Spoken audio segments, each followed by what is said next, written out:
What's going on? Welcome on in. There was a huge trade today in the NBA as the trade deadline heats up.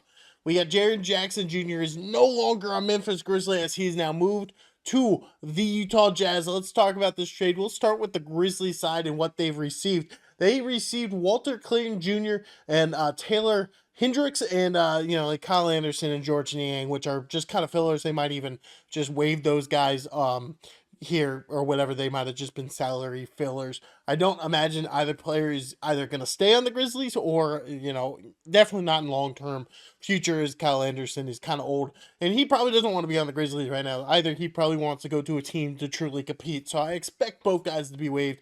They also received 3 first round picks. Here are the first round picks. They got the 2027 pick of the Lakers, which isn't going to be that good.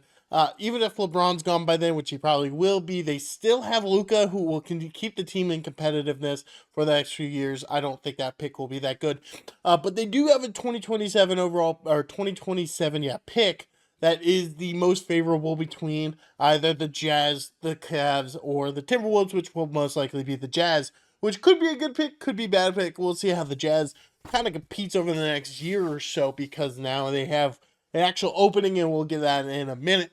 And then I think it's the 2031 Phoenix Sun pick. So none of those picks, the Suns pick by then might be good because Devin Booker probably won't still be there. The Suns aren't good now, so that pick might actually work out really well for them.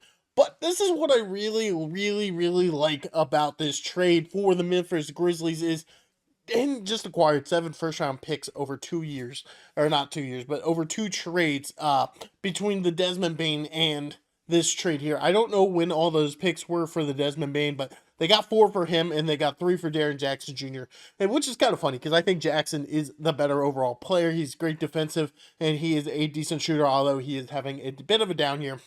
But this is still very good for the Grizzlies because now you're entering this rebuild. You got to move John Moran either at the trade deadline or in the offseason. He's going to be gone. He's not the guy.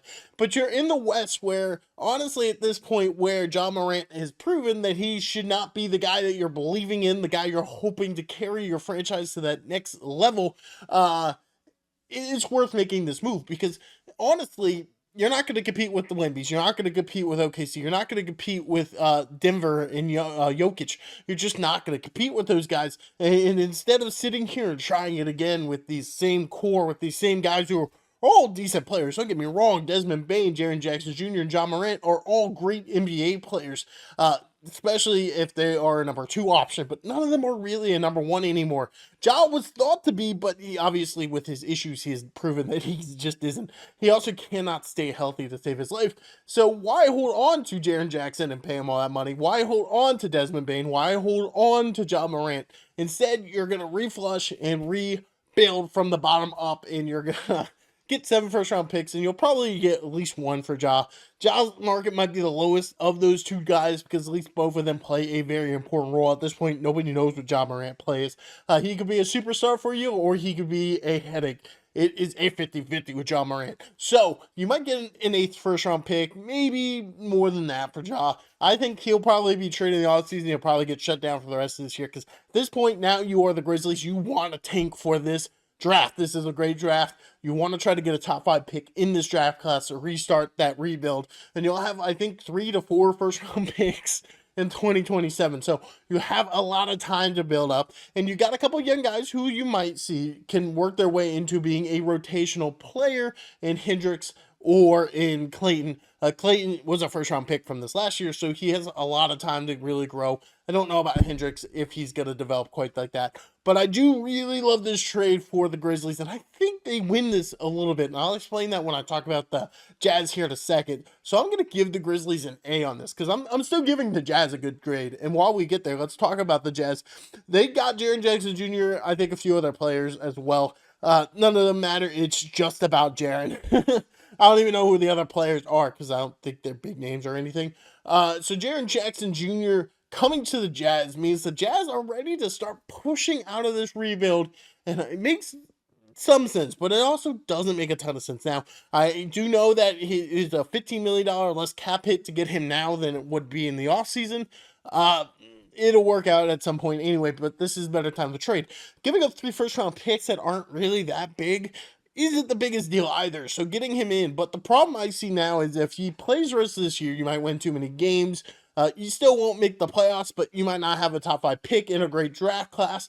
Do you believe that the Jaren Jackson Jr., Laurie Marketing, and Walker Kessler are a big enough 3 guys to really compete in the West? Or do you buy into Ace Bailey that much? I mean, Ace Bailey was considered one of the best players coming out of this draft class. Obviously, right now, VJ Edgecombe and Cooper Flag are looking significantly better. Plus, I believe there's a few other that are playing a lot better. But you do still have Ace Bailey and Kyle, however you pronounce his last name, who are good players that you can pair in there. But do you think those guys are going to be the guys who take it up? Or are you really betting on getting a good draft pick this year, which is a very possibility. They will still probably suck. Maybe they don't play Jaren that much throughout the rest of the year. Maybe they kind of let him rest, kind of sit Larry Marketing, and just kind of go from there.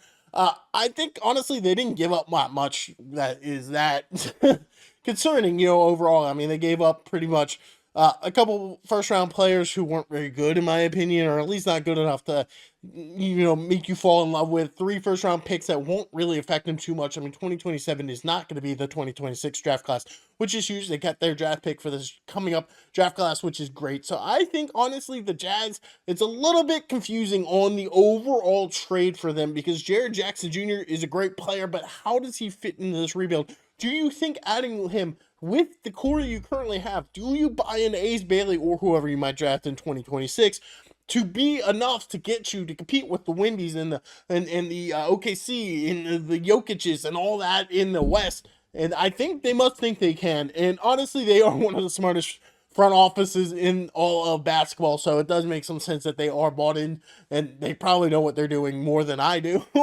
So I do believe in them. I'm going to give them a B grade on this trade, just because I think, to be honest, it's a little bit more confusing on their end, and I just like the Grizzly getting more and more picks, because you don't even have to use those picks to draft. You can move them to get players too, which is a possibility that they are planning. You can also move them to move up in the draft if you really want to. Maybe you can get up in the top 5 if you're not in there. I don't know if anybody would be willing to trade a top 5 pick in this year's draft, but you never know. Depending on how much draft capital you give them, they might. But let me know in the comment section below what you think about this trade. And I